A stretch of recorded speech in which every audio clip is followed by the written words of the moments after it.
President Biden attended the second Reproductive Rights Task Force meeting. The task force was created after the Supreme Court overturned Roe v. Wade in June, setting the issue of abortion to the states. President Biden spoke about his desire to codify Roe, but acknowledged that, quote, "we're short a handful of votes in the Senate." Biden said that it was up to the American people to elect senators who will vote to codify Roe. Biden then condemned Republicans for legislation that would ban abortions across the United States. The president also spoke about colleges and universities that are considering blocking access to all types of birth control. It's on. It's okay. Got it. Well, first of all, I created this task force in the aftermath of the Supreme Court's, what most people would acknowledge as a fairly extreme decision in Dobbs, to launch a whole-of-government approach to address the damages of that decision. Excuse me. And I've said before, the court got Roe right nearly 50 years ago, and the Congress should codify the protections of Roe and do it once and for all. But right now, we're short a handful of votes. So the only way it's going to happen is if the American people make it happen. And meanwhile, congressional Republicans are doubling down on the extreme position with the proposal for a national ban. Let me be clear what that means. It means that even if you live in a state where extremist Republican officials aren't running the show, your right to choose will still be at risk, because Republicans in Congress want to pass a law to take away the right to choose for every woman in every state, in every county.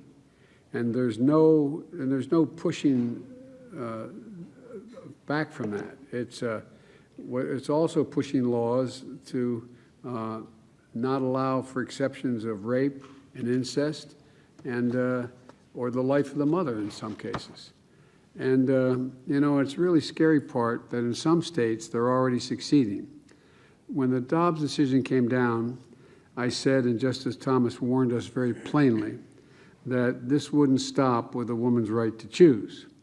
And it would extend to the right to privacy itself and things like contraception. And so it was no surprise that we're seeing extremist laws pop up around the country that are having a ripple effect far beyond the health rights of a pregnant woman. We have doctors here with us today who are on the front lines of this crisis, and many of these laws would make doctors criminals just for treating a patient. In Arizona, they had a law which is mentioned by the Vice President on the books in 1864. That's 1864, during the Civil War. It went into effect again a week and a half ago. And just 2 days after it went into effect, a young 14-year-old girl who's been suffering from rheumatoid arthritis and osteoporosis initially couldn't get a refill for her prescription, the drug she'd been taking for years to deal with her two diseases, because concerns that that very prescription could be used to terminate a pregnancy in violation of the law in that state. And that's exactly what we're afraid would happen. This 14-year-old girl couldn't get the medicine she needed for arthritis because of the extreme, backward, and misguided law. Now, officials at the University of Idaho said it should stop providing contraception, as was mentioned by the Vice President. In fact, they told university staff that they could get in trouble just for talking or telling students about where they get birth control. Folks, what century are we in? I mean, what are we doing? I respect everyone's view on this, personal decisions they make, but my Lord, we're talking about contraception here. It shouldn't be that controversial.